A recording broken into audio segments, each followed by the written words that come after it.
আসসালামু আলাইকুম। আজকে আমি চিড়া দিয়ে ভীষণ টেস্টি করে সকাল বিকালের নাস্তা বানিয়ে দেখাবো। মাত্র 10 মিনিট হাতে সময় থাকলে এই নাস্তা বানিয়ে সকাল বিকালে চায়ের সাথে খেতে পারবেন। খুবই মজার হয়, আশা করছি আপনাদের ভালো লাগবে। তাহলে চলুন রেসিপি শুরু করি। প্রথমে একটা বোলের মধ্যে নিয়ে নিচ্ছি চিড়া। এখানে আমি লাল চিড়া নিয়েছি, আপনারা চাইলে সাদা চিড়াও নিতে পারবেন। এখন আমি পানি দিয়ে ভালো করে কষলে কষলে ধুয়ে নেব। ধুয়ে 10 মিনিট রেখে দেবো নরম হওয়ার জন্য। 10 মিনিট রেখে দিয়েছিলাম, একদম নরম হয়ে গেছে। এখন আমি একটা ব্লেন্ডার জাগের মধ্যে পানি চিপে তুলে নিচ্ছি। 1 কাপ পানি আমি ব্লেন্ড করার সময় অল্প অল্প করে দিব আর ব্লেন্ড করে নিব। এইরকম করে ভালো করে পেস্ট করে নিয়েছি যেন লাঞ্চ না থাকে। এখন আমি একটা বোলের মধ্যে নিয়ে নিচ্ছি আর এর মধ্যে দিয়ে দিচ্ছি চালের গুঁড়া 1 কাপ। এখানে আমি ভেজা চালের গুঁড়া নিয়েছি, স্বাদমতো লবণ দিয়ে এখন ভালো করে মিশিয়ে নেব। ভেজা শুকনা যে কোনো চালের গুঁড়া দিলেই হবে। আস্ত জিরা 1 চামচ দিয়ে দিলাম আর দিয়ে দিচ্ছি কাঁচামরিচ 2টা কুচি করে। আর এখানে স্প্রিং অনিয়ন নিয়েছি 1/4 কাপ আর চীনাবাদাম ভেজে গুঁড়া করে দিয়ে দিলাম। আর দিয়ে দিচ্ছি চিলি ফ্লেক্স 1/2 চামচ, ঝাল বুঝে দিতে হবে। আর এখানে নিয়েছে পানি, এখানে 1 কাপ পানি নিয়েছে, অল্প অল্প করে দিব আর ভালো করে মিক্স করে নেব। বেশি কিন্তু পানি দিয়ে পাতলা করা যাবে না। ব্লেন্ড করার সময় 1 কাপ পানি দিয়েছে আর এখন 1 কাপ পানি দিয়ে দিলাম।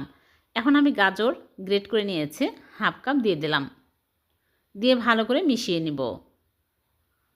ধনিয়া পাতা কুচি দিয়ে দিচ্ছি 1/2 কাপ, দিয়ে ভালো করে মিশিয়ে নিব। এরকম কনসিস্টেন্সি হবে, বেশি পাতলাও না বেশি ঘনও না। এখানে মোট আমার পানি লেগেছে 2 কাপ। এখন আমি এখানে ইনো নিয়েছি 1 প্যাকেট। গ্যাস হলে যে ইনো আমরা খাই ওষুধের দোকানে কিনতে পাওয়া যায় ওই ইনো, আর সামান্য পরিমাণে পানি দিয়ে ভালো করে মিশিয়ে নেব। ইনো যদি হাতের কাছে না থাকে তাহলে বেকিং পাউডার 1 চামচ দিতে পারবেন। এখন আমি ভালো করে মিশিয়ে নিয়েছি। এখানে 4টা স্টিলের বাটি নিয়েছি, কাগজ দিয়েছি আর এর মধ্যে তেল দিয়ে ভালো করে বাটি ব্রাশ করে নিচ্ছি। তেল দিয়ে ভালো করে লাগিয়ে নিলাম। এখন আমি এর মধ্যে তুলে নিচ্ছি। যে কোনো পাত্রে সেট করতে পারবেন।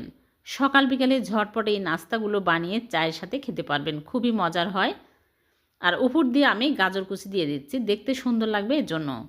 আর নিয়েছি মরিচের গুঁড়া, এখানে কাশ্মীরি মরিচের গুঁড়া দিয়ে দিচ্ছি, এটা ঝাল না, দেখতে সুন্দর লাগবে এজন্য দিয়ে দিচ্ছি। এখন আমি এগুলো পানির ভাপে দিব। আগে থেকে চুলায় প্যানে পরিমাণ মতো পানি দিয়ে পানি ফুটিয়ে নিয়েছি।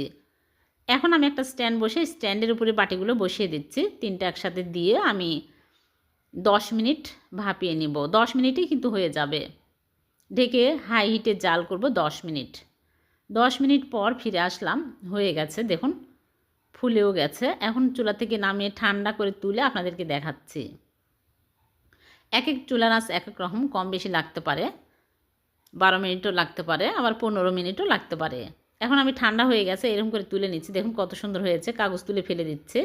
খুবই টেস্টি হয়। চিড়া দিয়ে এইভাবে নাস্তা বানিয়ে দেখবেন, সকাল বিকালে খেতে খুবই মজার হয় আর ঝটপট তৈরি হয়ে যায়।